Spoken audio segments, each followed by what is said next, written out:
Would you have liked to have gotten this episode days ago? Ad-free?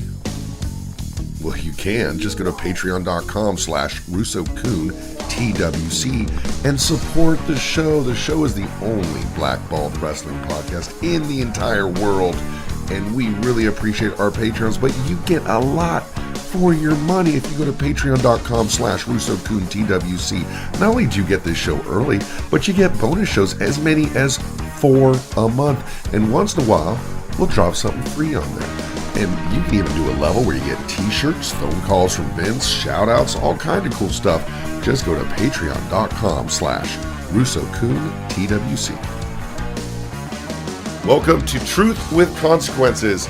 Vince Russo, it's kind of a lovely day here because a lot of people really enjoyed our TNA show.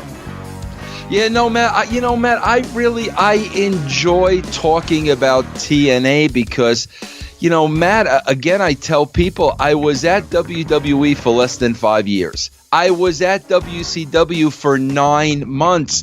I was at TNA for a decade. It's fantastic, and people really liked it. People want more of it, and we're going to give people what they want.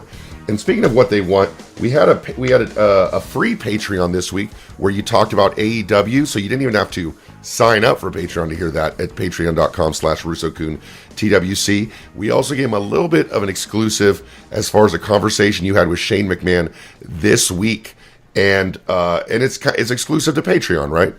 Yeah. Well, I could understand, though, after watching, Raw and SmackDown this week, I can understand, why WWE isn't getting on the phone, and rushing to a phone and give me a call, because the programming was riveting this past week, bro. As we record, as our Patreons here today, they're going to hear this on the 20th anniversary of St. Valentine's Day Massacre.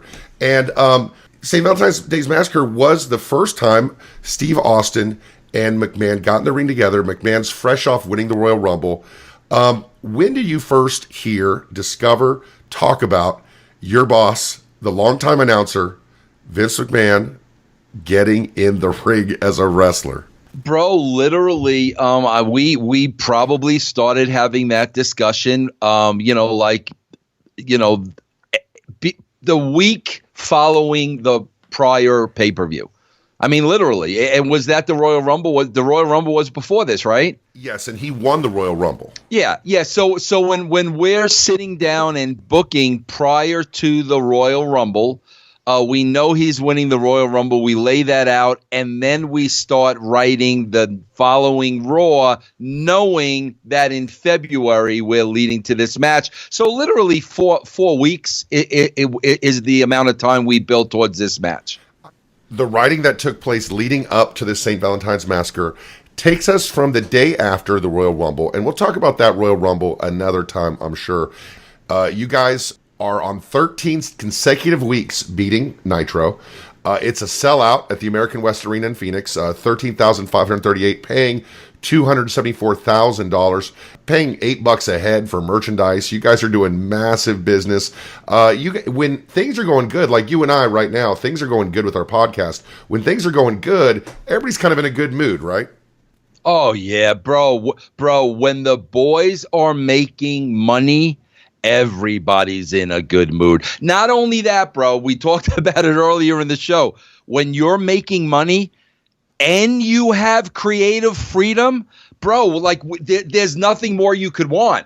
And they had both. They were making the money, and they were involved in their characters, and they were involved in the creativity, and they had the license to perform. They were a part of the process. What else more could you ask for, bro? The show on January 25th, the Raw, the first of a couple leading to St. Valentine's Massacre, opens up with McMahon saying, "I'm not going to take the title shot.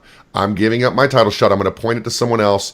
And then from the Titantron, we see Steve Austin in Shawn Michaels' house. Shawn Michaels announced, because I believe Shawn Michaels had the commissioner power, that he's giving the shot to Austin instead. But then Austin says, "No, I'm putting that shot up to get a cage match with McMahon in Memphis." So it kind of went around from McMahon having the shot, giving it up. Since he gave it up, Michael said he blew it. It's a lot like when DiBiase got the title from the twin referees because Andre gave it to him, and they said since Andre gave it up, he lost it. The same kind of thing. So now we've set it up. The cage match with McMahon in Memphis, and there must have been a lot of excitement about that match coming up with 3 weeks to go.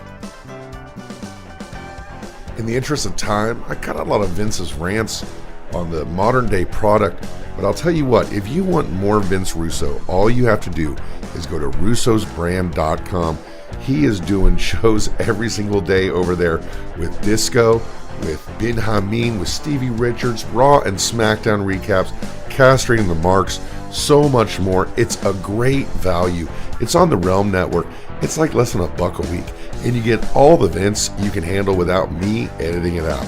So check out Vince Russo on Russo's Brand with his cast of characters on there, churning out some really great product. russosbrand.com. Check it out now. There must have been a lot of excitement about that match coming up with 3 weeks to go. Yeah. Matt, can we peel back the onion a little bit? Because the way Vince was, okay, bro, he was this authority figure, and he could rule with an iron fist, and he could fire you, and he could castrate you, and he could take your manhood from you. But the thing about Vince, bro, and that character was, in the back of his mind, he really thought he could take you. You know what I mean? It's like, this is a guy that has been in the wrestling business his whole life. It's exactly what you said. There's a part of him that wanted to be a wrestler. So all of a sudden, bro, when he's in a situation that he's going to face Austin in a cage, there's that part of Vince that is getting off on this. There's this part of Vince that really wants to get in that cage to see what happens.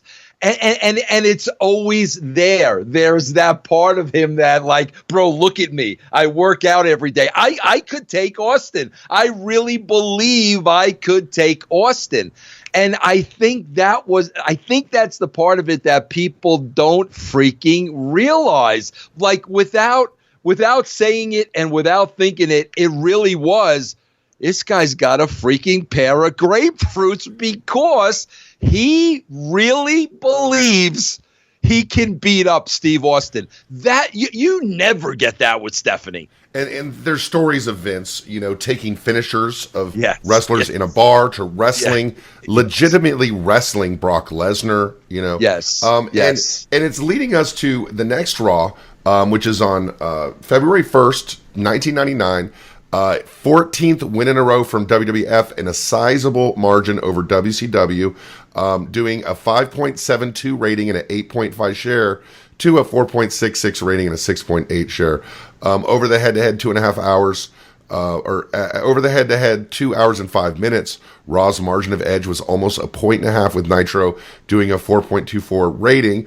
It was a sellout in Tucson, 6,000 or almost 7,000, paying about $175,000. Not just kicking ass at the gate, but you're beating Nitro really handily now. And this is not too far after they were beating you, because it's 14 weeks in a row. So it's only, represents 3.5 months of victory. But this was after Nitro was kicking your guys' asses. So you guys must be feeling great about beating Nitro every week. Well, Matt, again, it's like there is a blueprint there for Vince and the WWE. There is stuff to look at. What freaking worked back then? Maybe we need to look at some of these shows. Let me tell you what worked back there, Matt. And this would never happen today. This is part of the problem. Matt, that McMahon and Vince shit, that Vince Austin shit, bro, I'm a writer. I know I can't write that. I'm not going to sit there and write Vince's lines and write Steve lines and Vince, here you go, and Steve, here you go. I'm not going to do that because I know there's a chemistry here, bro. There's a real chemistry here. These guys need an outline. They need to know where they're going with this. They need to know this is how this segment ends. But, bro, you've got to let them go. There's a chemistry here. It's organic. I'm not stupid enough to try to sit there and write that. Everything today, every word in the WWE is scripted. This past week, bro, they had all those Elimination Chamber teams, Matt. Did you see all the girls? So I think they did like 8 different 2-shots. Matt, every single one of those girls said the same thing. They said the same thing. Not one person's personality came out. Out of 8 of these things, none of them popped. None of them were different. Bro, you're not going to get chemistry if you write everything out word for word, Matt. Nobody's going to get over. And I can't understand. Do you guys not understand that? Do you not know why McMahon and Austin was so huge? Like, what don't you understand? Speaking of this, you got to write it. You got to lay the thing out. So in this Raw, it's laid out a little bit because in the previous Raw, Austin is out drinking with Shawn Michaels. So in this Raw, it opens with Shane McMahon, your buddy, explaining that Vince isn't at Raw. He's in Victoria, Texas. He's hunting for Steve Austin, and he's got some backup. Pat Patterson and Briscoe are hunting for Austin. What do you remember about this? Oh my God, bro. I can remember this. I was not on that shoot, because I was back writing the show. But that's not something you would go. That'd be a Pritchard thing, right? To go and produce the No, segment. I mean, that would be my thing if I had the time to go. But did Bruce go to that? I would assume he did, because did they do that in Texas? I think I've heard Bruce talk about it. I can't imagine he didn't. Yeah, they needed a producer, and it was probably Bruce, and I was probably back at Stanford writing the show. Plus, that's kind of the gang, right? That's kind of the hangout. That's the gang, yeah. You know? But again, bro, you go back and you watch that, it's chemistry. It's Briscoe being Briscoe. The Briscoe you saw on TV was the Briscoe behind the scenes. They're being themselves. It's the chemistry of the 3. These guys have known each other forever. You don't sit there and write lines for these guys in a script like this. I mean, you just you let it organically happen and pay out. And I think somebody took beans or something over their head. Who was that? Yeah, I'm not sure, but I do know that they finally do find him. And he was trying to provoke Austin, and it didn't work because it ended up with a gang of Texas thugs advancing on them in a bar, and that's when it kind of closed down. You also had something go on the Raw itself the previous week as a gift to The Rock for helping McMahon win the Royal Rumble. McMahon gave The Rock $100,000, which Mankind promptly stole and was giving out to the crowd in the last 2 Raws. And also, interestingly enough, Mankind used some of the money to rent Max Mini for his kid to play with. Yeah. Bro, that brings me to, I'll never forget, one of my favorite scenes of all time was, I don't remember the circumstances, but I remember Mick Foley, Mankind was trying to school Kurgan on the stock market. He was trying to teach Kurgan how to make money. In real life. So he was, no, on TV. Okay. On TV. Right. So he's going through this whole elaborate thing. Kurgan's listening, nodding his head. And all of a sudden, at the end of it, Kurgan looks at Mick and just says, "But I don't have any money." And I was like, that's what I'm talking about, bro. Something that freaking little and simple. And, bro, it's, I don't know. Matt, a lot of it had to do with, though, too, is structure. A lot of it had to do with structure. Let's take that scene that we cut in Texas, okay? We wrote the television show, me and Ed, okay? That's in the show. That's happening. Okay, so let's figure out, Vince, with your schedule, when can you go shoot this? Bruce, go with them. Like, we know that's going to get done because there's preparation.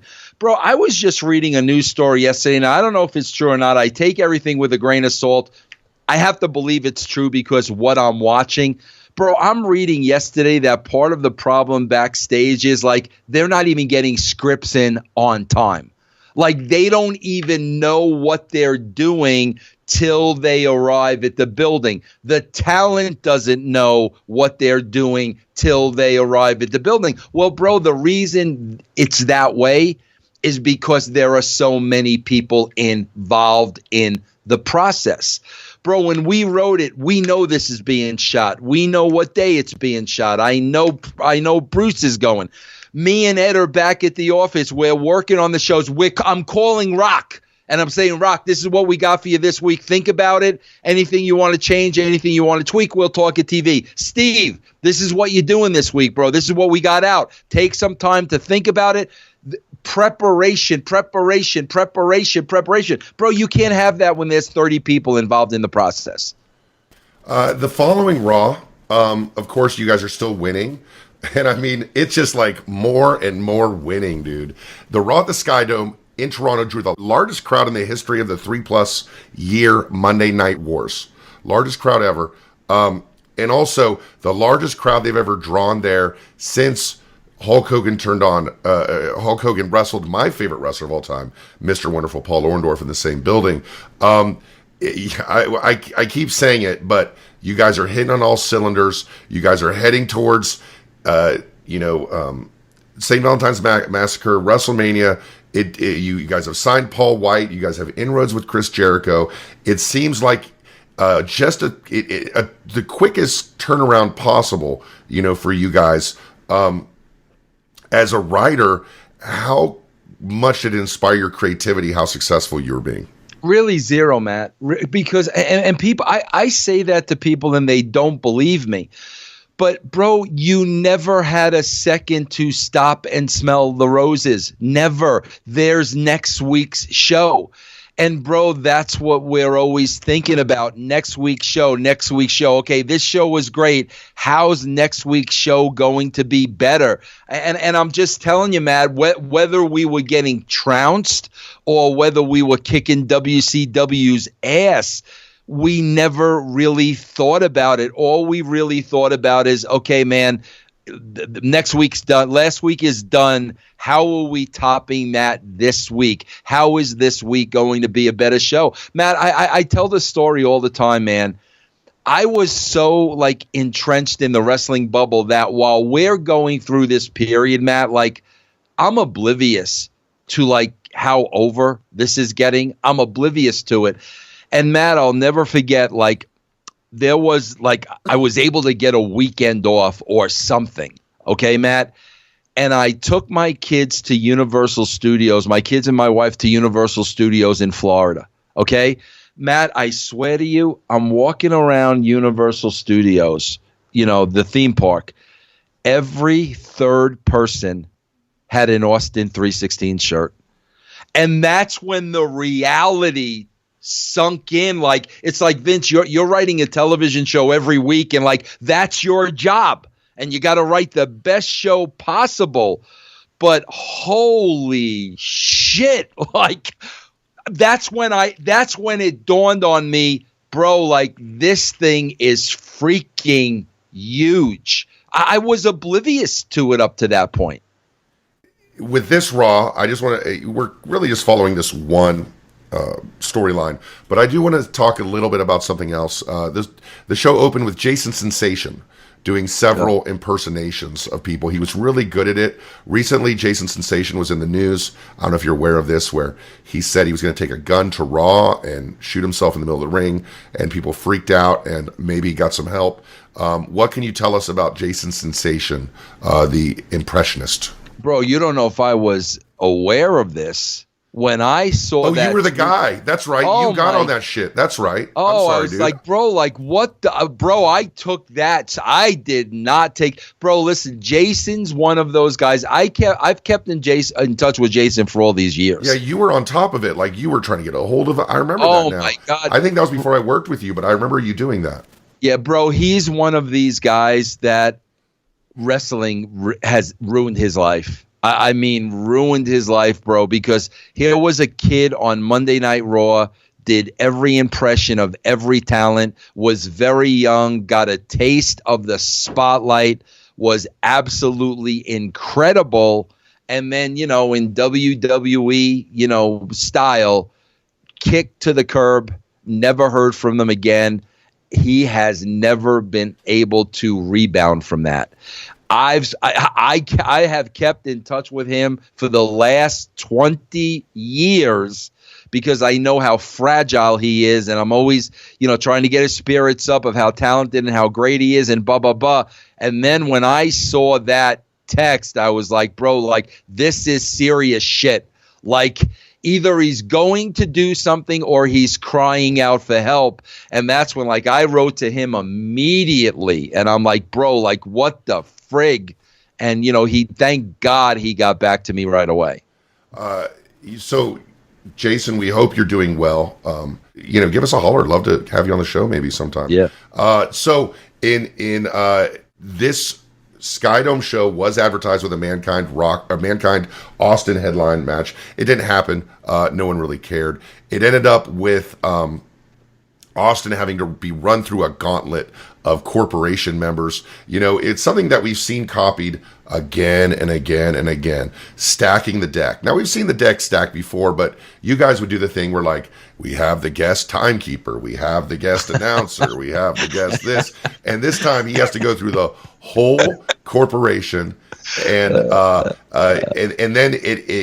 the corporation attacks Austin, but then Mankind made the save, Undertaker made the save, and chokeslammed anybody, but then McMahon vowed if any member of the corporation interfered in my match, then they would be fired. And come see me fight Austin this Sunday at St. Valentine's Day Massacre, and it's over. The show's over. What a go-home show that was. But do you see what I'm talking about with Vince? Now it's the go-home show, and now, like, we're a few days away from the show, and now he has really convinced himself that he could beat Austin. Now Vince is looking forward to the match as much, and that's what I mean, bro, about writing for characters. Like how this would traditionally be written is Vince is the heel.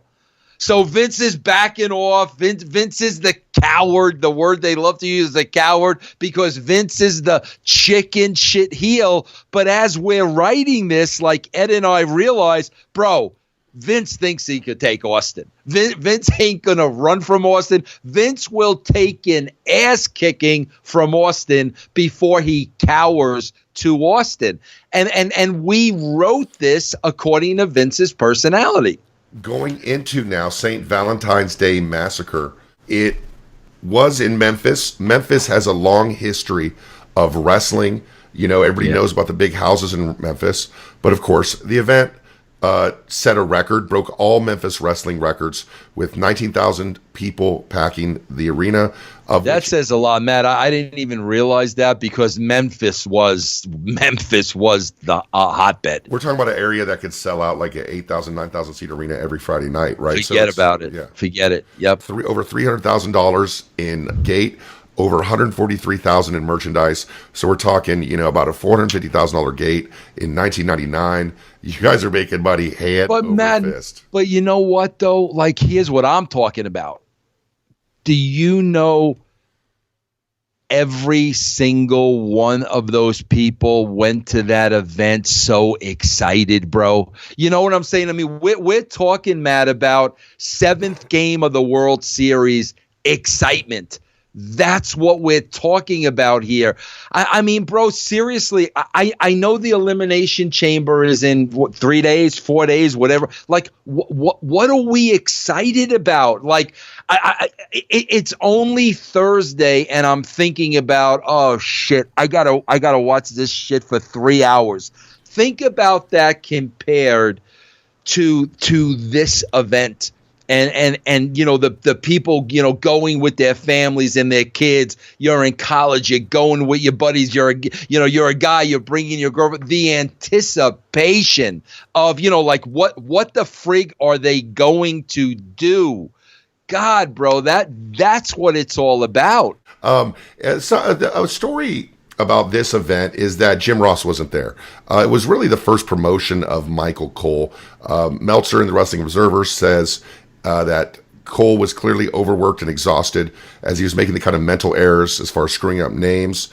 He's out of his league calling matches because it was what a move this, what a move that, even for moves like Boss Man's finisher, Val Venus's finisher, and appeared as someone was feeding for him things to say because he would always repeat a point 3 or 5 seconds late.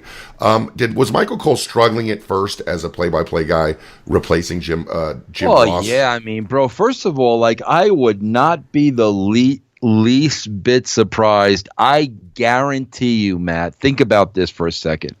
I guarantee you JR was producing him. It's like, fuck you, JR, right? Like, I mean, that sucks, right? I mean, that sucks for JR, right?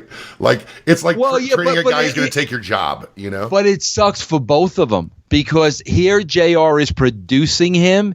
And here, Michael Cole, you're being produced by perhaps the greatest announcer of all time. And you're doing this like for the first time. And you're trying to process so much stuff live. And I'm never going to fill this guy's shoes. I mean, bro, listen, a great amount of pressure had to be on him, bro. Great amount of pressure. People might forget that there were live Sunday night heats leading into these events, and it really served a great purpose, right? Because they try to replicate it now, but it's basically like a live pre-show, but much better than the pre-shows they have now. This one had some matches, but more importantly, McMahon coming out saying he had big plans for Austin, which we later find out what they were.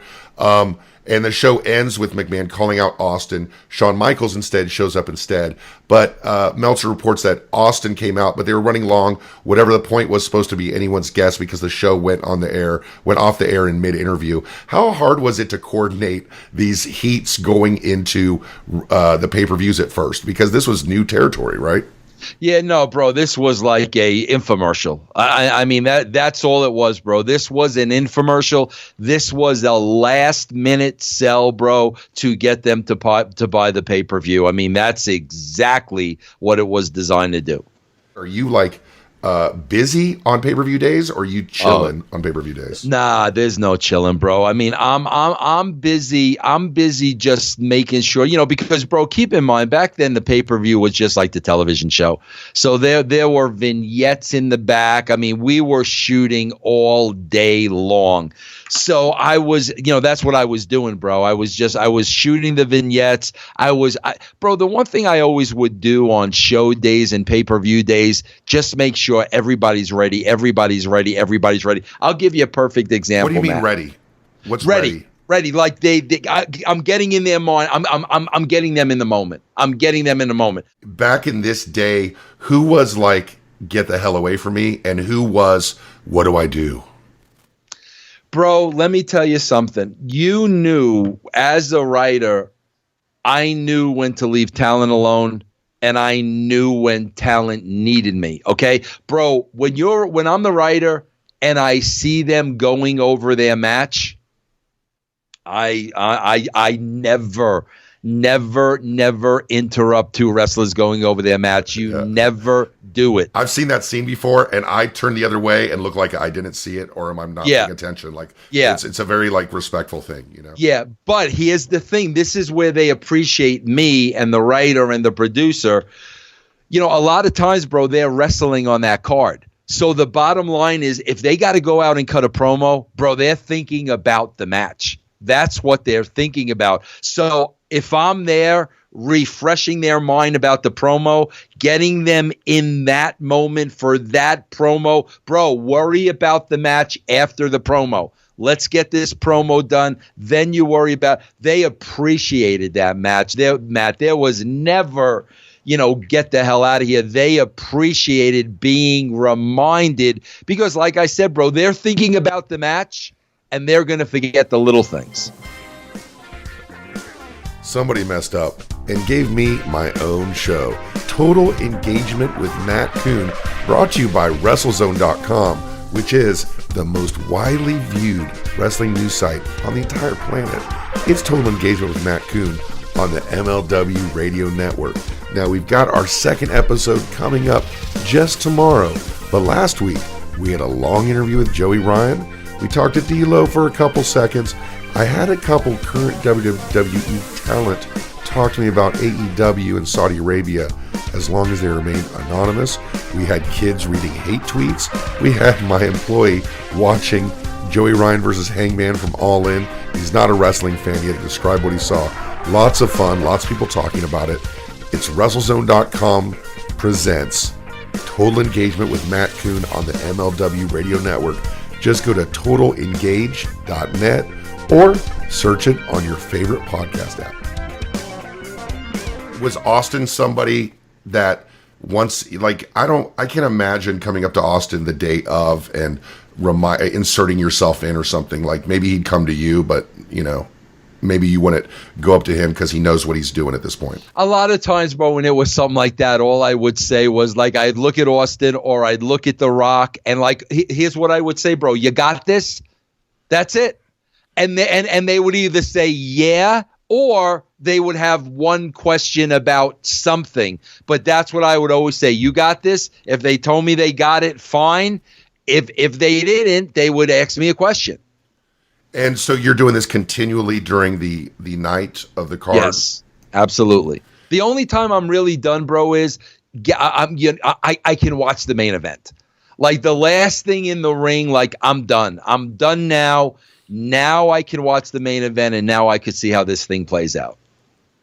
The event starts. The first match is Goldust beat Blue Dust, who was, of course, the Blue Meanie. Awesome wrestler, awesome guy. The highlight, and Meltzer's really tough on this match. He said crowd died once the match started. The highlight, if a word could be used for this match, was Goldust living up Blue Dust's shorts and spanking his flabby butt. Comedy that wasn't funny and wrestling that wasn't wrestling. So bad that even keeping it short couldn't prevent it from being an embarrassment. It's a little tough on it, but tell me a little bit about Goldust and Blue Dust.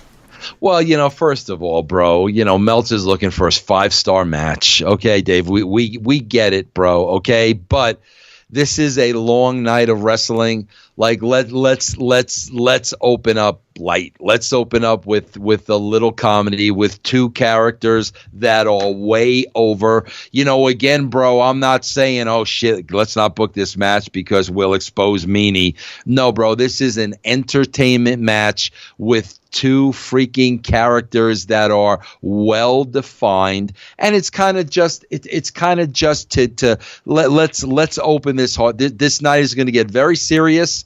Let's open it up. Let's have a little fun. Like, let's kind of get the laughs put to the side, and then we'll get to the business. Nobody's expecting Blue Dust and Goldust to tear the house down.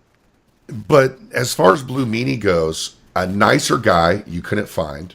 No. Talented, gets it, entertaining, seems really made for Vince Russo. Why didn't Blue Meanie do more in WWE? Why didn't they create things around him and have things really him move up the card a little bit and get more segments? Because I can't imagine him not doing more. It's weird. No, I don't know how long I really worked with him, bro. Like, and you know, like, I do remember, bro, like, we were doing stuff with him and Stevie. I remember, bro, spending a whole night in the woods and shooting the Blonde Bitch project that Vince killed, which was one of the best pieces of business I think I ever saw. So I remember doing things with Meanie. I don't think I worked with him that long, Matt.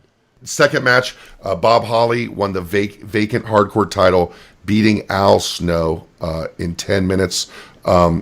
The title was announced as vacant due to Road Dogg's quote-unquote injury that aired as a cover story for his rehab. What do you remember about Road Dogg leaving for rehab at this point when, he was doing really well? I mean, he was really great. I remember, bro. I remember I wanted him to cut a shoot promo. I wanted him to cut a shoot promo basically saying, because, bro, I thought, yes, it's good television, but it's also good for other people that are struggling. I mean, when you see a guy like Road Dogg, I've got a problem. I'm addicted to this. I'm addicted to that. I know I need to go to rehab, this and that. Yeah, bro, it's great, riveting, real TV. but bro, it's also helping a lot of other people. And my whole thing was, bro, if you're serious about this, let's shoot with it. I mean, let people know why you're doing this. And for whatever reason, bro, he decided against that. Now, bro, I got to be honest with you. Why would you decide against that? The only reason I would think of is if you were worried that it wasn't going to work. You know what I'm saying? Like if you went out there and set an example and you were the role model and I need help and I'm going to get help. And, I know there are a lot of people out there in my shoes and blah, blah, blah, blah, blah, blah, blah. But if in the back of your mind, you're not confident it's going to be successful, I probably wouldn't have went down that road either. It's one thing, like if you've known an addict or if you've ever been in that situation, it's one thing to finally give up and say, I don't have control over this. There's something bigger than me. That's what you have to do. You have to say, yes, I'm not in control of my life. There's something bigger than me that needs to come and take control. It's one thing to do that to your friend, to your wife, to your boss. It's another thing to do it on TV. Yes. No, I get it. I mean, I totally get it. I mean, I didn't argue with him. I mean, that was a very, very, very personal decision. Meltzer gives it 1 star, says that Meltzer hates this event so much, and said the guys worked hard, but it was really a cartoonish brawl. You know what's so funny, Matt? Everything you described going into this, the people that were there, the number of the crowd, how much we were making per head, the money they were making, this and that. And Dave Meltzer's burying the matches. I mean, that right there goes to show you. I just wish Dave Meltzer would preface, well, you know what, bro, this match really wasn't for me. Maybe the people there enjoyed it, blah, blah, blah, blah, blah. But I mean, come on, bro. You're seriously going to break down a wrestling match between Goldust and Blue Meanie, between Al Snow and Bob Holly? Come on, bro. The guy's walking around with a freaking head. It's funny because, he writes, the guys worked hard, but it was really a cartoonish brawl. And I can imagine if you were watching, you'd say, man, it was really a cartoonish brawl. Like it's just, right, exactly. That's exactly, bro. Exactly. Yes. It's just different strokes. Big Boss Man Ray Traylor pinned Midian Dennis Knight in 6 minutes. He says the crowd was dead. Bossman was booed. Nobody cheered Midian. Yeah. You know why the crowd's like this, bro? Why? They want McMahon and Austin in the cage. Like I'm telling you, bro, if first of all, I'm taking his word that the crowd's dead for all this. If that's why, bro, they're there to see that match. And if we're being honest, it's, if you're looking forward to that match, if you're going to have that match, WCW did a good job of kind of putting some exciting work rate stuff at the front of the card. Yeah. And WWE got better at that as the Hardys and Christian Edge kind of took off. But here we're kind of got a lot of lunkering stuff going on leading up to it. I like that word, man. I like that word. I never heard that word before, but I like it. I like lunkering. I think I made it up. I'm sorry. I like it, though. I like that. But, no, Matt, you're absolutely right. But this is like, bro, like this main event is so huge. This is the undercard. It's like, freaking, when Mike Tyson fought and there are 4 boxing matches before it. I mean, that's what we're talking about here. Owen Hart and Jeff Jarrett retain the WWF tag titles from very good friend of the show, D'Lo Brown. D'Lo gives me feedback on every Truth with Consequences. Are you aware of this? That's awesome. That's awesome. Do you know bro, what he calls me? Feedback. I got feedback from somebody that was hot over our last show and very disappointed in me, bro. Who was about what? If you don't want to say who it is, but what were they disappointed about? The use of my word whiny. Whiny. Okay, very disappointed in me. Here's I relayed what someone else told me about that person, and you'd agreed with that person. So, take it up with. Well, I did say that we had a long exchange, and I said, first of all, bro, like, I don't remember using whiny. Like, what I was trying to say was needy. So, like, worse. That's even worse, Vince. Yeah, but he admitted to being needy. So I said, okay, he needy was fine. Whiny was the problem. And I said, you know what, bro? If I said whiny, I'm going to publicly apologize to you because that was the wrong word to use. I was probably thinking needy and said whiny. You weren't whiny, but you were freaking needy. He agreed to needy. And also, I think people mature over time. And I think we're talking about a time when someone was young in the business. Obviously, this person is doing great now. And, well, you know what Matt, here's what the funny thing was. He started the direct message with saying, Vince, I'm disappointed in you. And then he said all the things that I said. He said all the things that I said. Vince, I did some crazy things back then because I was obsessed with wrestling and this and that. And yeah, Vince, I wasn't ready to be on the creative team. So I wrote back, I'm like, bro, then why are you disappointed in me? Like you just reiterated every single thing I said. Why are you disappointed in me? Owen Hart, Jeff Jarrett against D'Lo Brown and Mark Henry. Henry had the bad knee, so he's limited. This should have been better since Brown had to work 90%. They had Meltzer's on a tear since Brown had to work 90% of it because I guess he likes D'Lo. Yeah. Jarrett wasn't even the slightest bit over in Memphis, which is weird. No heat.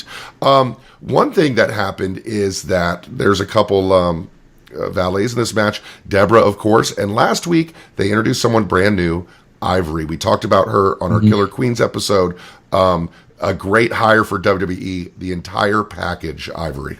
Bro, Ivory came in for one spot. I literally, bro, we needed a body. And somebody found Ivory. I don't even know how she got there. Bro, the first time I saw her, bro, I didn't even know about the Glow background, and I'm a huge Glow mark. I didn't even know. Who was she on Glow again, bro? Christina Ferrari. Yeah, I didn't even know. And I watched Christina Ferrari. I saw that. I didn't even know that. But when I saw her for that one spot, bro, it was one and done. I'm like, bro, we need to hire this girl. I mean, we need to hire. And then we hired her. And then I found out about the Glow shit. And I was like, holy, I popped huge. We have a match, which is kind of the, maybe the end result of an ongoing plot line in the mid card. You always talked about how you try to get everybody over. Val Venus won the IC title from Ken Shamrock with Billy Gunn as referee. Of course, we had Ryan Shamrock involved in this as Ken Shamrock's sister, but doing these scenes in the shower with Val Venus, driving him crazy. There was a lot of weird stuff with Ryan Shamrock in real life, and let's talk a little bit about Ryan Shamrock in the WWF. Tell us a little bit about her. We needed an attractive girl for that part, and bro, I don't know. I think that's Kevin Dunn. I mean, that's really the TV side to find us somebody like that, but yeah, I mean, bro, she came in innocent, didn't know what she was getting herself into, pure, good girl, easy to work with, very, very attractive. But then again, bro, I think she went down the road of starting to date this one and that one. I mean, I think it was Ken Shamrock, and I think X-Pac, and then I know Daivari, and I don't know who else. But, bro, once you start going down that road, it's going to screw you up. It does, because people talk about you, of course, attractive people traveling with each other. Of course, you're going to date each other. But when you're dating your on-screen brother and all this kind of stuff, it gets a little weird. Yeah, I mean, and bro, we're not expecting that. I mean, we don't know that's going to happen. He's still wrestling, Shamrock just wrestled. Yeah, I saw that. Weeks ago against Tom Lawler. The whole angle with Val Venus and Billy Gunn and Ken Shamrock. What was your goal with that? Who was the one that you saw maybe benefiting the most from this entire triangle?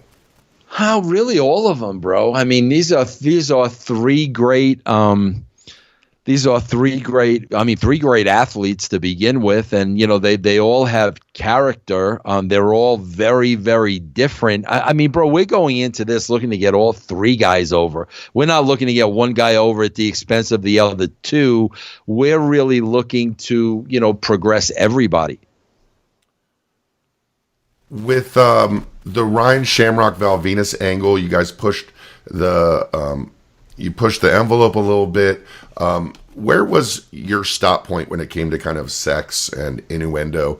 How far would you take it? Where was the line that you couldn't cross? the line was probably nudity. You know what I'm saying? I mean, outside of that, and bro, like, there was never issues with USA Network, bro. I swear to God, never. The only rule with USA Network was, and Bonnie Hammer was, bro, if you're gonna do something where our phone lines might light up on Tuesday morning, just give us a heads up so we're prepared. I mean, literally, that was it, bro. If people are gonna call, just let us know so we're not blindsided. That's it. With this match, it sounds like a bit of a cluster. Ken Shamrock was using the dreaded F word. Meltzer says loudly whenever frustrated, yelling at Ryan Shamrock, who apparently froze and forgot her spot.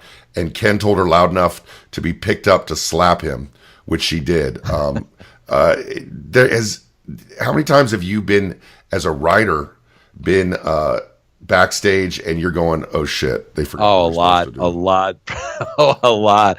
I'm like, but yeah, my whole thing is, she's lost. She's absolutely lost. I mean, you know it. You know it. You know the look. You know the look on both performers. You know when somebody's lost, bro.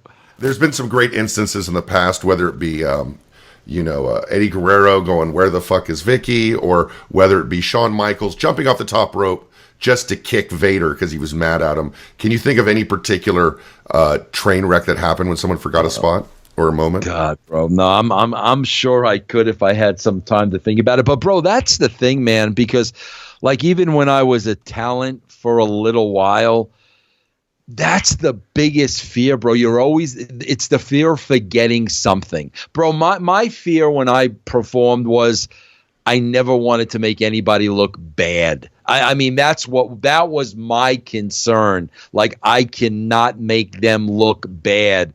And again, you're always in fear of forgetting something. I guess the biggest blunder was Boss Man.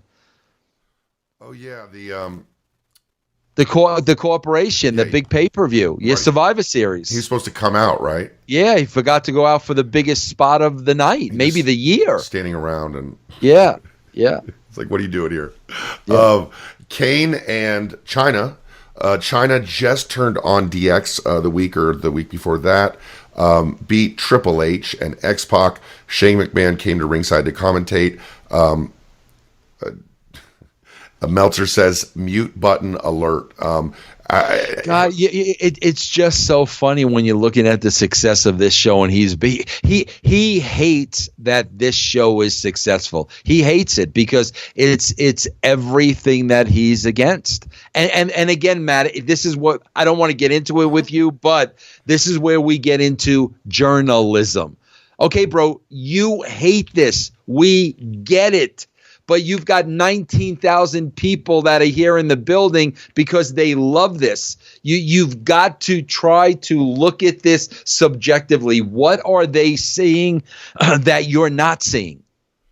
That's where the journalism part comes in. And the journalism also comes in, and I'm not arguing with you here, actually. I'm kind of making a point that journalism, sure, we can argue about that all day, but Dave Meltzer's not just in the business of writing, he's in the business of selling newspapers, so he has to play to his audience the way you have to play to your audience, sometimes. Yeah. But also, sometimes it's hard to accept and be aware of something. I don't think Meltzer goes in this thing, I'm going to shit on this show. He's going, I don't like this. Like, you know what I'm saying? Like, he hates it. He just yeah. But I think that's the mindset. I think the mindset is like, yeah. Because hey, Matt, listen. Can I tell you something? When we did that Patreon extra bonus show about AEW, right? I knew some of my supporters were going to get pissed off at me. They love me saying ANW. They love when I criticize the Bucks. They love that. I'm going into that show knowing, bro, there are people in the brand that are not going to like this, that don't want to hear me say this, that just want me to bury the guys. But I also know, bro, I've got to be fair. I've got to be as subjective as possible. Am I going to piss some of my own viewers off? Yes, but I'm not going to let my integrity be at risk, bro. That's a shoot. And that's a good call, and I think being self-aware about those kind of things is good. Then and good on you for it, because 4 minutes, those guys sold that shit out, so good for them. Even though Mr. Khan is going to be my rant of the week at the end of the show. Poor Mr. Khan. Poor. Yeah. So in this match, he doesn't like Shane on commentary, and X-Pac does the Bronco ride on China. Shane McMahon then comes in the ring and interferes in the match, clotheslines X-Pac. X-Pac and Shane fought to the back. Triple H whipped Kane to the ring steps, set up a pedigree on China, but Kane came back in and chokeslammed him and put China on top of him for the pin. Fun match, gets the crowd livened up. Great characters, everybody's digging it. It's kind of what Attitude Era is about when I'm thinking of this match. Matt, what's so funny? Like, I think about, Shane hitting the ring.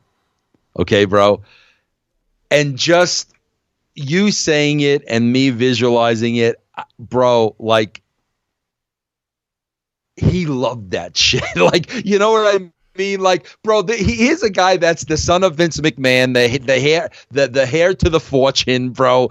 And like all he really cares about is hitting the ring for his spot.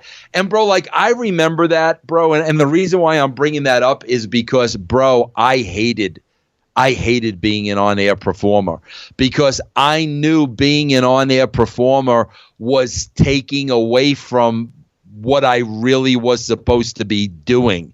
And I hated doing it, bro. But, I also felt, bro, the hated heel from New York, that is, everything people want a New Yorker to be. Like, I knew it was working, but I hated doing it. Every time I went out there, I hated doing it. And a guy like Shane McMahon, to this day, that's all he lives for, bro. There's something about Shane McMahon that's very compelling in the ring, because unlike everybody else in wrestling, maybe not everybody, but a few, there's a sense of joy, and there always has been. Yeah. There's not another word for it. To this day, Matt, even when he's in the ring cutting a promo, it's joy. Matt, I swear to God, I remember when I almost went back in 2002 and Vince asked me to stay overnight to meet with the creative team the next day. Shane McMahon called me to have breakfast with me that morning. And, bro, he was not on TV at the time. Bro, the whole reason he wanted to have breakfast with me was because he wanted to hear my plans for him. And I said to him, bro, I don't know why you're not on TV. Like, it's freaking ridiculous to me. Bro, he was like a 5-year-old. The look on his face when he knew he was going to be written back in TV. Vinny Russo coming back. I'm going to be back on. I swear to God, bro, it was literally like a child how much he loved that. I tell the story of Matthew meeting him, and that's one of the reasons I've with the word mark, somebody told me, Matthew's not going to be a mark, is he? And I'm like, no, he's not going to be a mark, And when he meets Shane, he starts talking about his shoes, and Shane lights up. He's like, I have these shoes. Yeah. He really. And what about the Shane going in the ring with no boots? He always wore the Jordans. It never turned an ankle, never broke an ankle. Was there any concern about that? That was kind of weird, right? Hey, if he wasn't concerned about it, I wasn't going to be concerned about it. The good call. So now we're heading to our two main events and a semi-main. It's funny, man, that you just told that story. And that's a key to everybody out there. Like, again, the word mark. Guys, when you meet somebody, I just saw an interview with Dana Carvey. And he was talking about the first time he met Paul McCartney, and he was a huge mark for the Beatles. That's a fantastic story when he says, when you're with Paul McCartney, you smoke. Yeah. And he said, bro, like, he was actually thinking about, like, how am I breaking the ice with this guy? So, he's saying, bro, I'm not going to say, how was it working on a hard day's night, this and that. So when he approached Paul, he asked Paul about, like, one of his most obscure songs, and he said Paul McCartney lit up.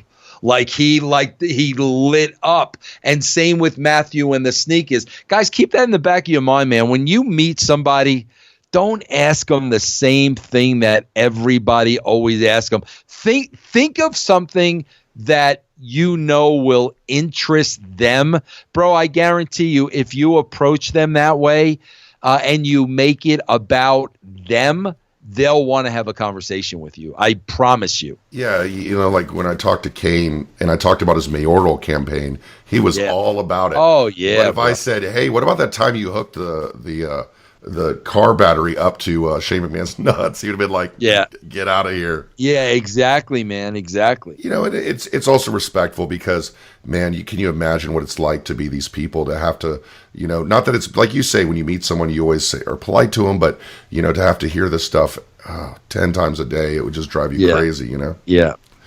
So we have a semi-main and a main event. How important is it to have a main event? A friend of mine says if you have two main events, you have no main event. So it's important to have a focus in a pay-per-view, right? Not just spread it out. Yeah, no, I definitely think so. I mean, there's that one money match, bro. This is the match that they came to see. This is the match that you're hanging your hat on. No, I definitely agree with that.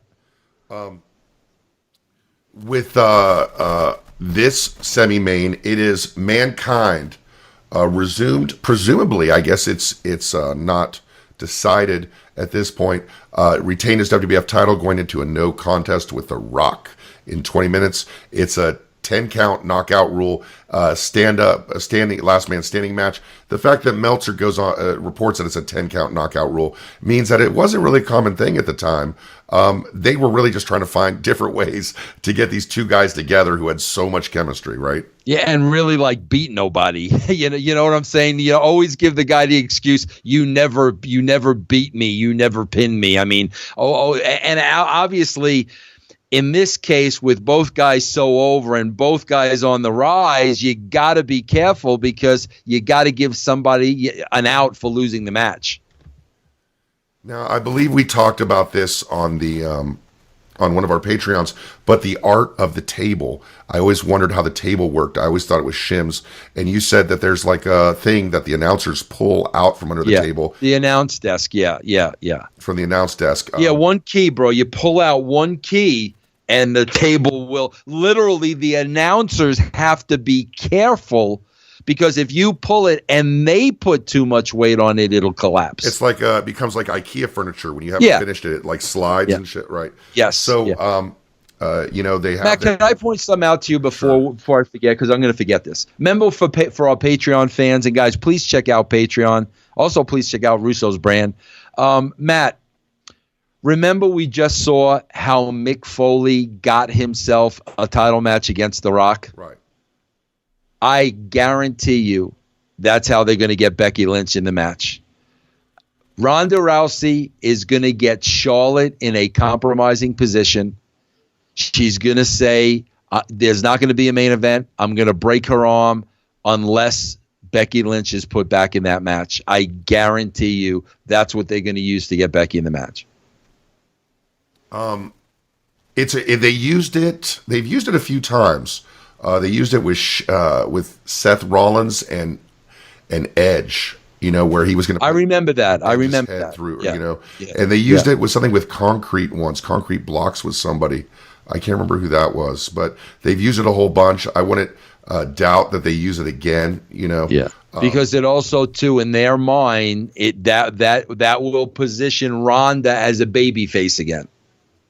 Matthew called the Becky Lynch thing fake Daniel Bryan, like it's really they're going for, he called it a forced Daniel Bryan moment. Forced is definite. The whole thing is so forced, bro. The whole thing. But nothing forced about these guys. These guys are rocking. They also know they've got Austin and McMahon coming up. These two guys, I bet, were just like, we should be the main event. This is for the title. Do you think they had any ego about not being the main event? I don't think so, bro. I really don't. Like I said, bro, when business is good, bro, all these guys are pros. Like as much as they love the business, every single one of these guys, bro, it's about dollars and cents.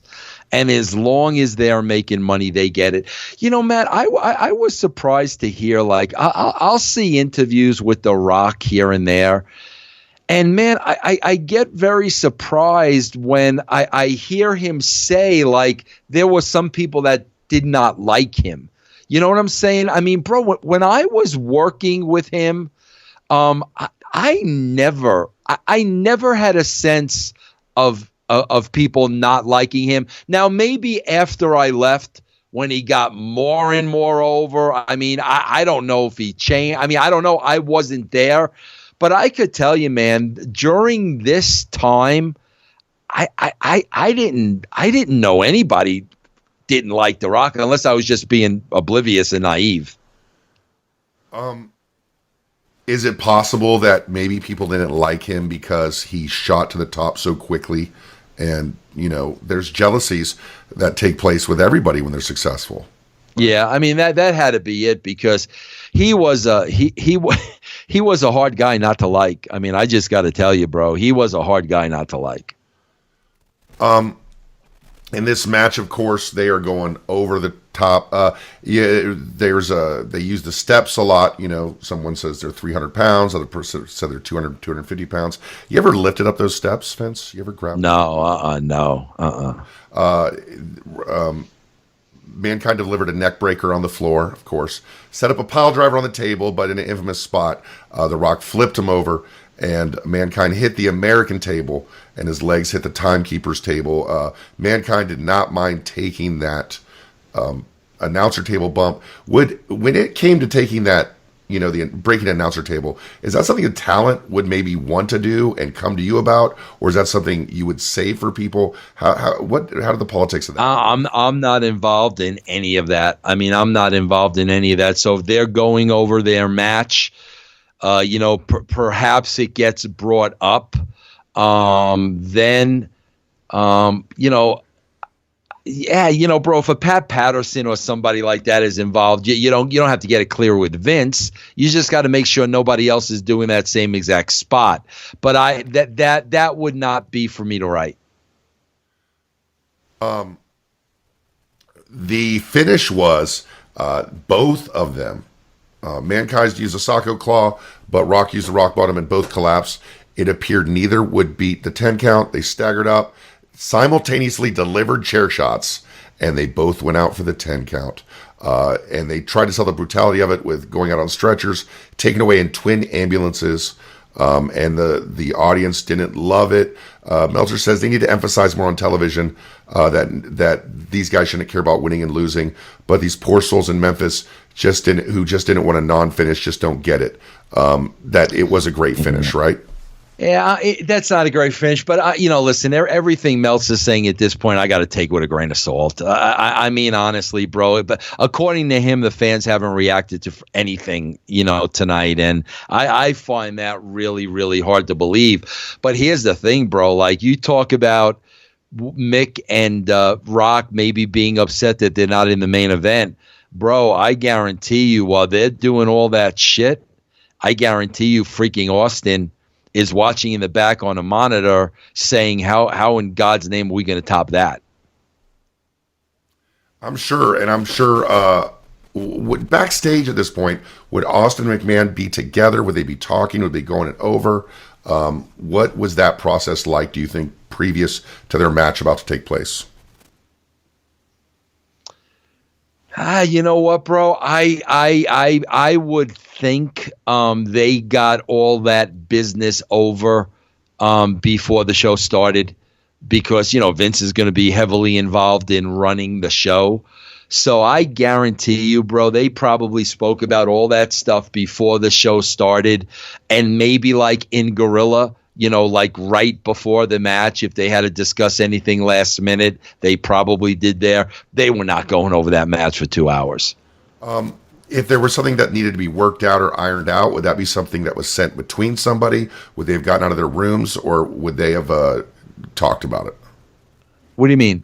Well, would you have sent like Pat Patterson? But nah, bro, I guarantee you that's how it was laid out with Pat, Vince, and Rock. They were all there. I mean, the three of them are sitting down, going over that entire match. McMahon's still producing the entire show, though? Yeah, oh yeah, definitely. So he's in Gorilla in his tank top? Yeah, absolutely. Yep. So this is going to be your rant of the week right here, even though you have one. Steve Austin beat Vince McMahon in the cage in 7 minutes and 52 seconds. I do have to make one note about the ring entrance, he says. Can you believe the ego involved by McMahon in having Austin come out first? Now, I know what you're going to say to that, but go ahead. Well, yeah, of course. Because it's the character of McMahon would have Austin come out first of all. Of course. And the big reveal is McMahon coming out, looking like McMahon for this match, right? Right.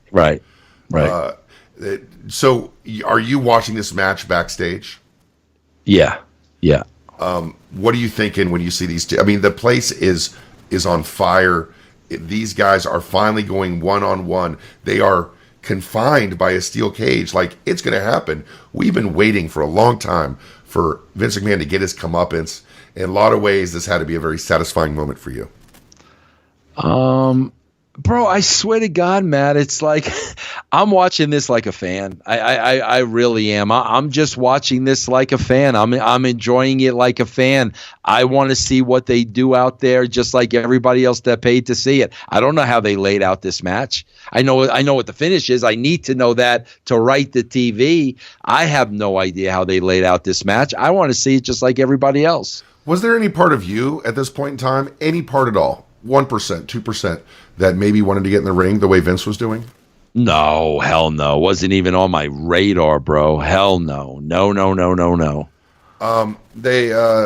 Meltzer reports they stalled for a few minutes, ran around, then Austin fell off the cage and sold a knee injury, which is kind of crucial when you have an underdog. You need to have, McMahon be hurt to make it work. And then McMahon then seeing it, tried to attack, but Austin was faking and then beat up McMahon. They fought and the crowd was hot. That's kind of a Pat Patterson move in these cage matches sometimes, is to have the guys fight outside first so that you can get the outside stuff in. Yeah, absolutely. Yep. And about 5 minutes in the match, the crowd died. They wound up with a big cage bump at 7 minutes. Bro, can you do me a favor? Sure.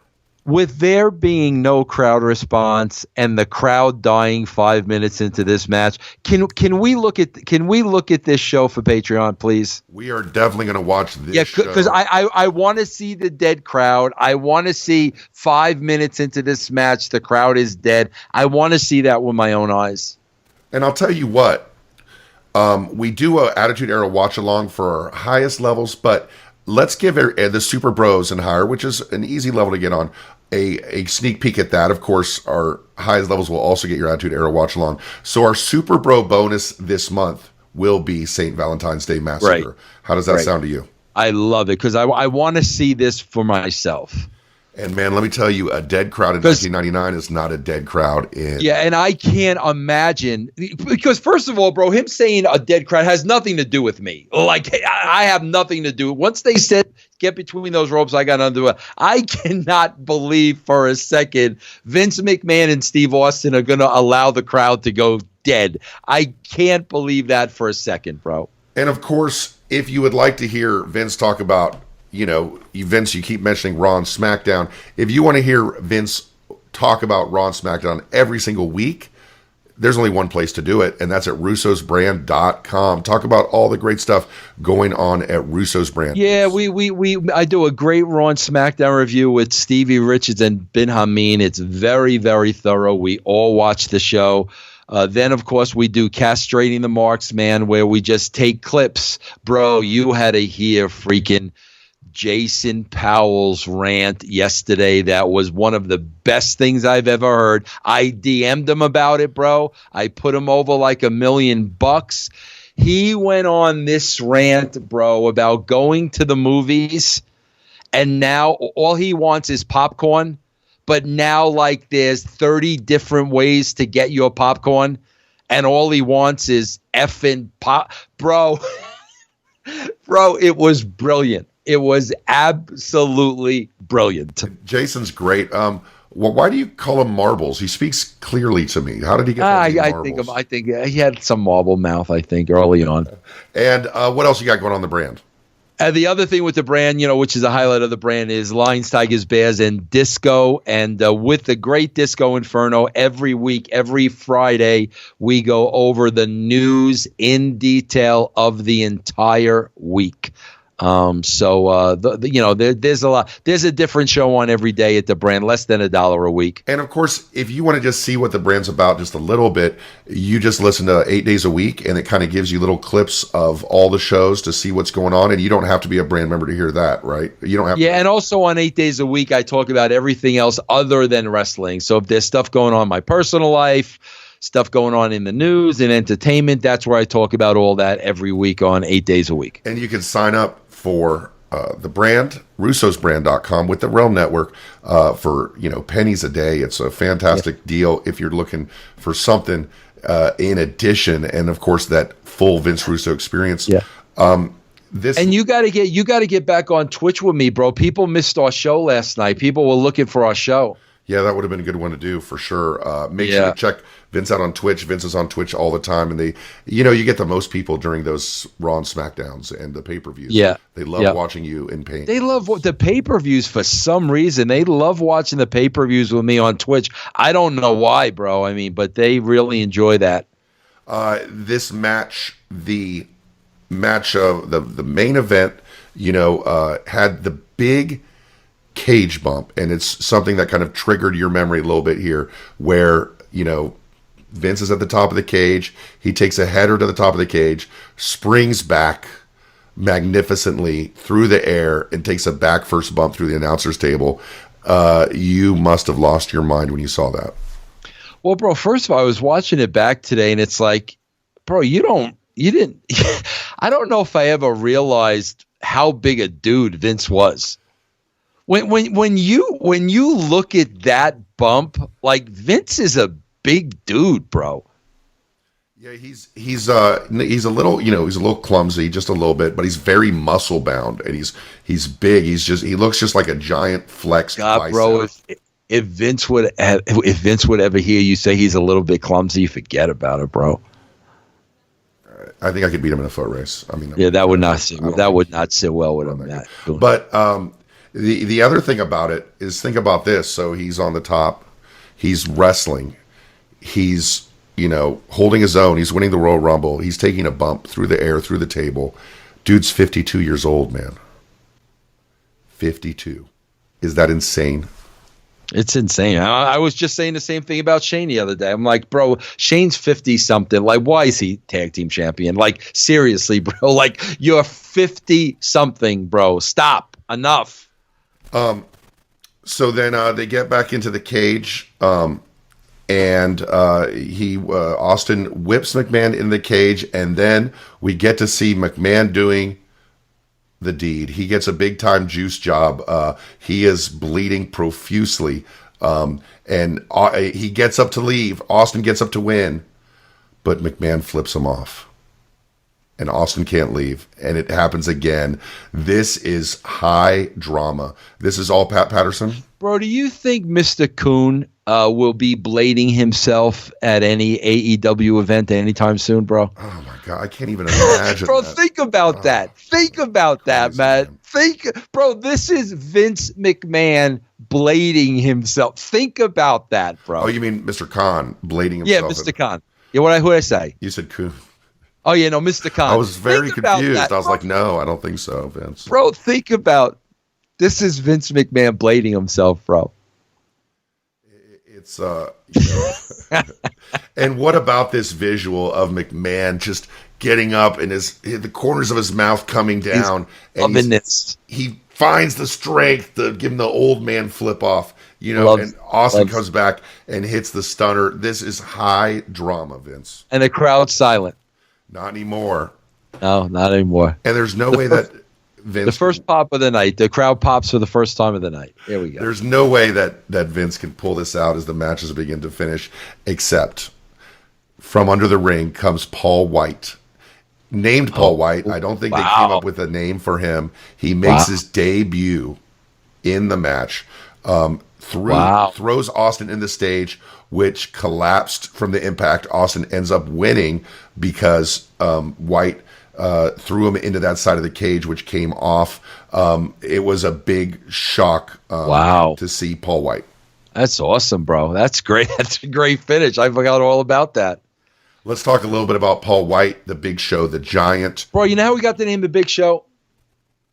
I'd like to know, because there's a rumor I about gave it. him the name, and I ripped it off. Bro, You gave Big Show the name Big Show.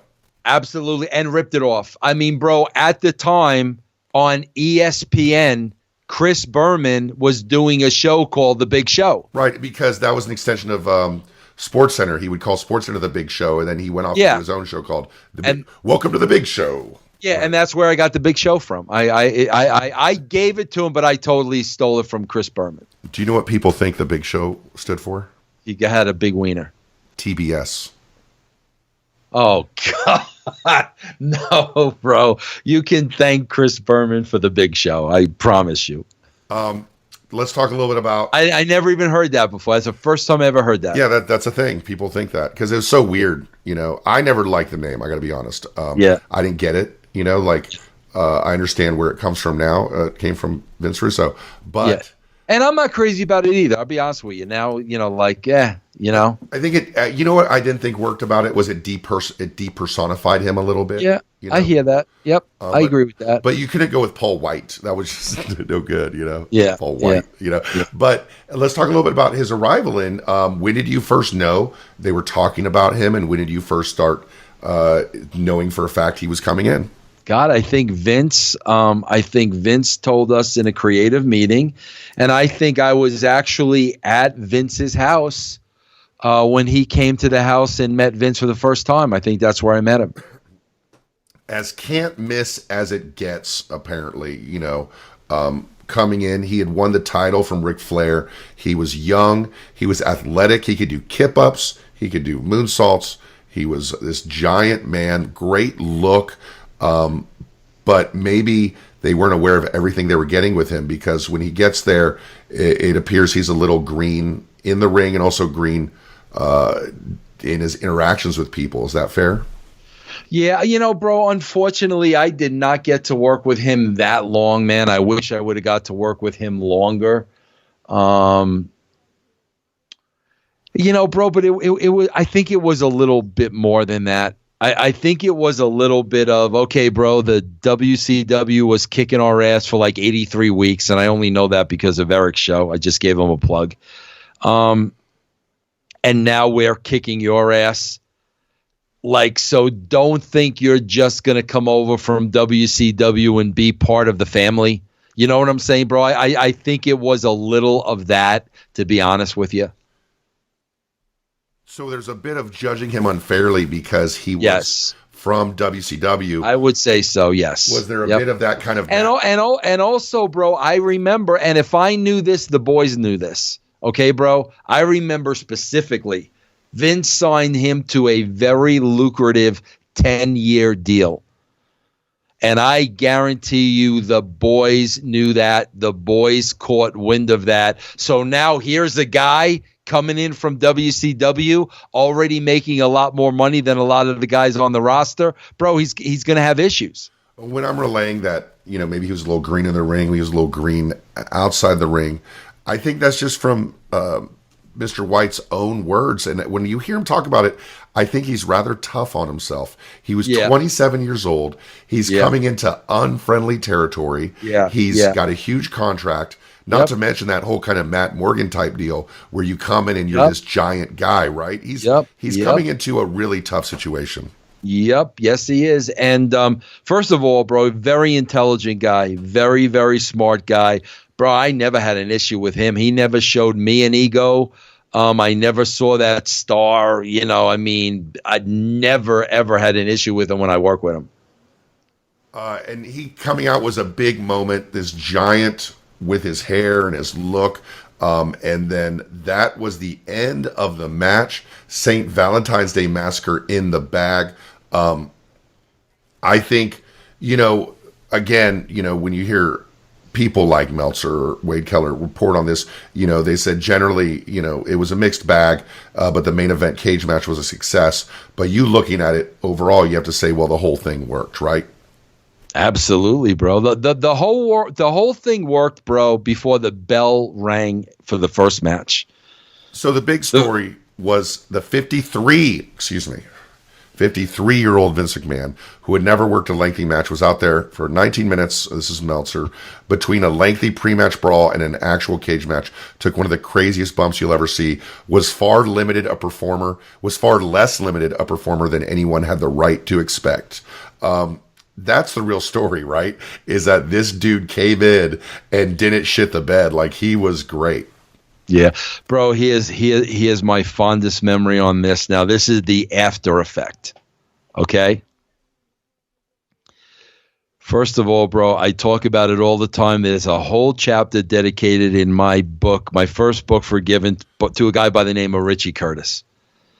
Richie Curtis was a magician. He had the Larry David haircut.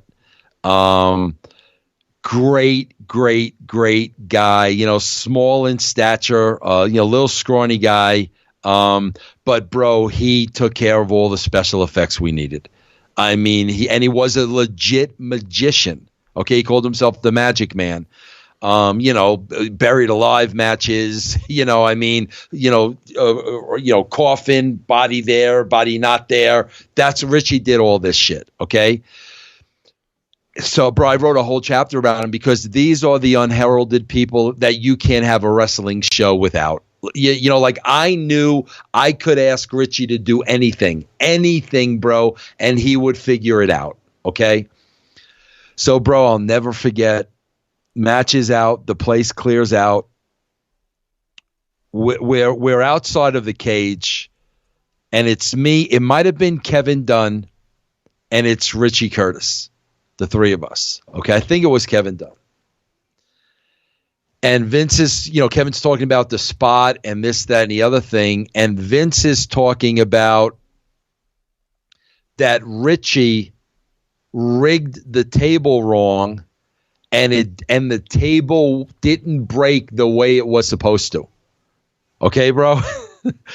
Bro, Richie being so naive and so Richie, he's standing there saying, nope, the table was rigged perfectly, bro. You just landed in the wrong spot. Bro, I could see Vince's face getting red now because there's other people there. And he says, no, bro, we went over it. And, this is where I'm supposed to. And Richie's saying, nope. The table was rigged perfectly, bro. We went over it. You landed on the wrong spot. And, bro, Vince is getting madder and madder and madder. And, I'm literally, tugging on Richie's shirt. Bro, shut the F up. You cannot tell Vince McMahon, bro, that he effed up, especially in a wrestling match. And, bro, it was hysterical. Now, bro, here's the thing, Matt, that's unbelievable. Vince was no-selling everything. No selling. So, bro, now we get to his house to write TV, right? Bro, he can't sit down, right? Bro, finally he shows, I swear to God, Matt, he shows me and Ed a picture of his naked backside. Okay, that Linda took. Linda took the picture.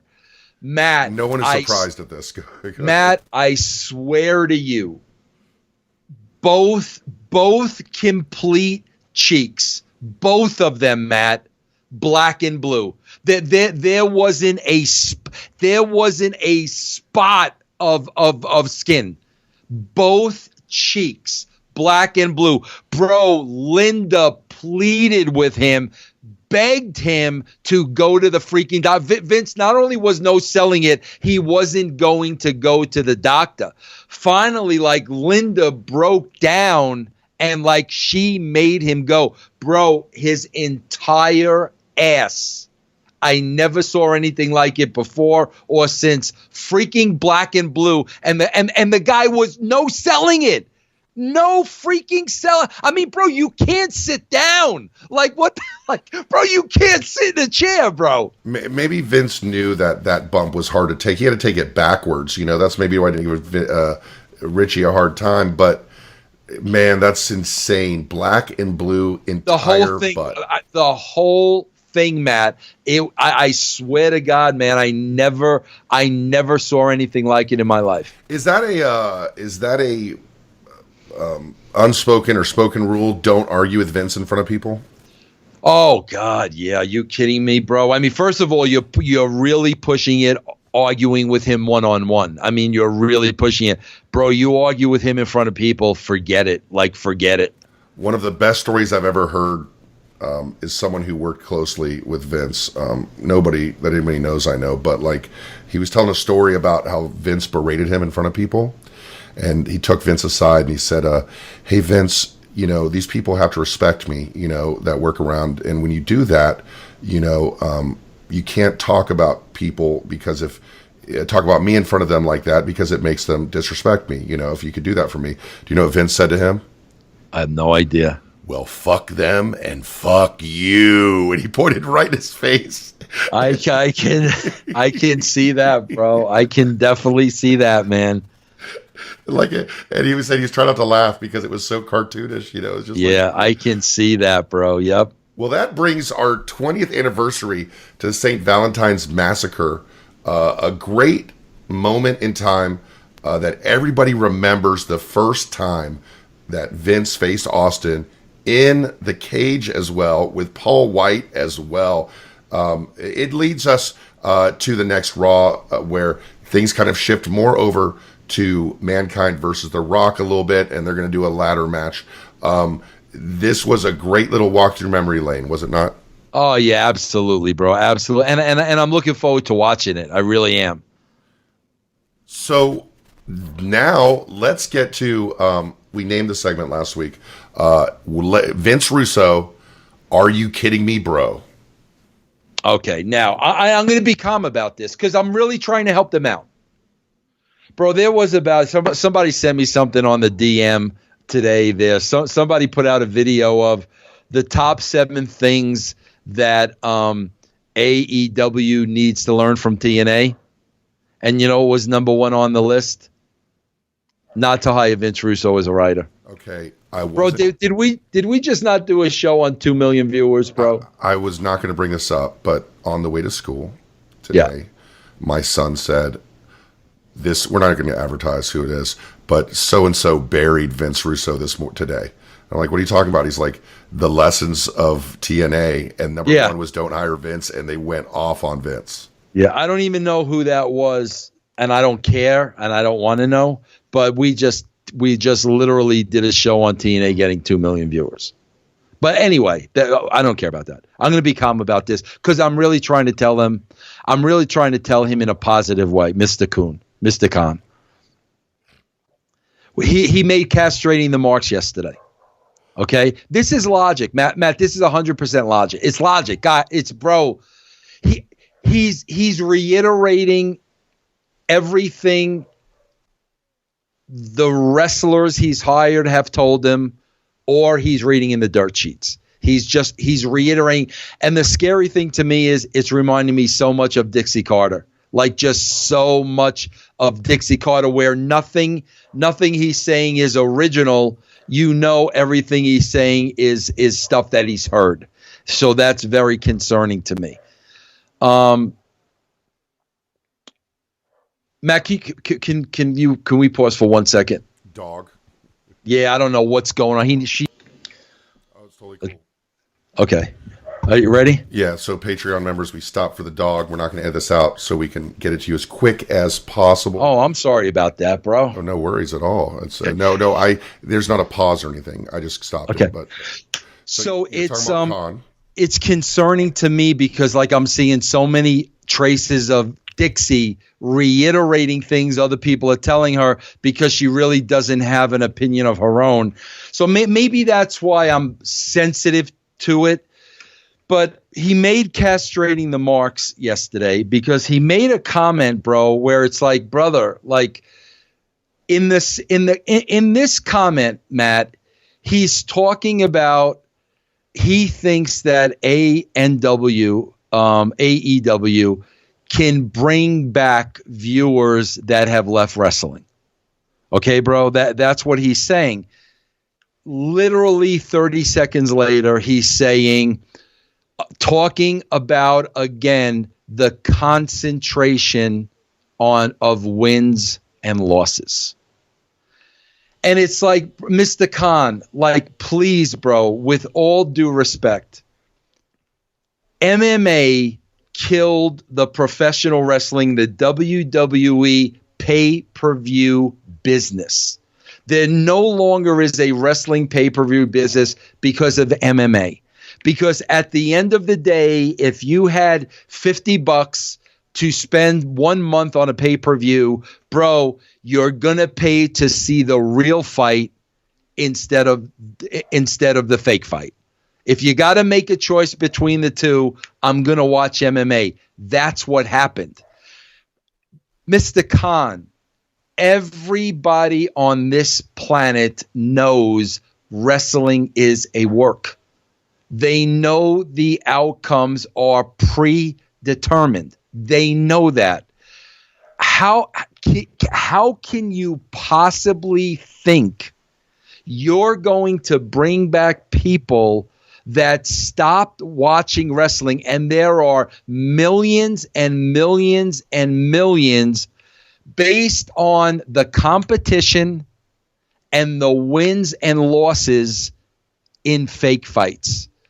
I mean, bro, that's logic. Now, bro, is there an audience out there that likes the competition and likes the wins and losses? Yeah, bro, that's the audience that's watching now. That's who's watching now.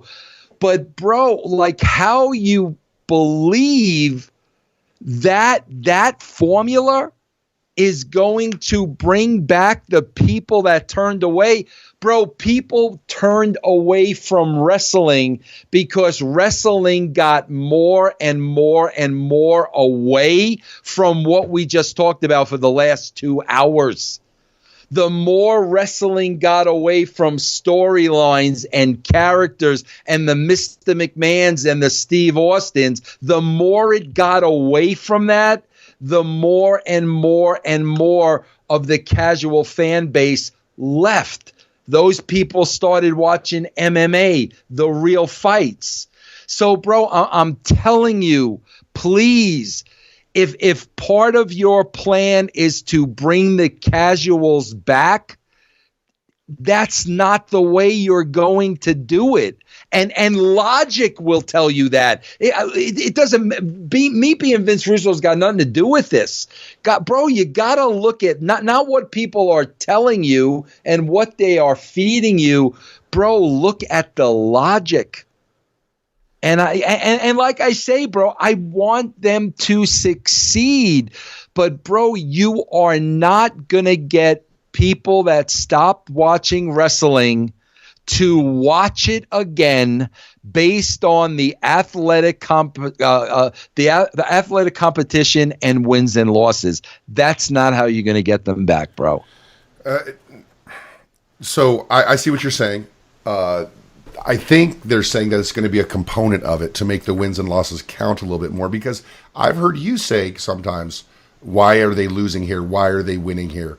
And I think that is what they mean. I don't think it's the entire organization is based on wins and losses to draw in the hardcore fans. I think it's trying to make sense of things so that you don't have these Becky Lynch moments. You don't have these inconsistencies. What about that? What about using wins and losses as a small component to make sure that the wins matter and the losses matter? Well, Matt, here's the problem, Matt. I'm hearing it way too much.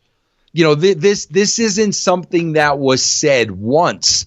This is something now I've heard 3 or 4 times now. Like, I've heard this several times where, like, you know, bro, everything I've heard, they're making it clear that the emphasis is going to be on the competition. And, bro, there's an audience for that. That's the audience that's watching now. People pay money to see that. But don't kid yourself into thinking that's going to bring one person back to wrestling, because it's not.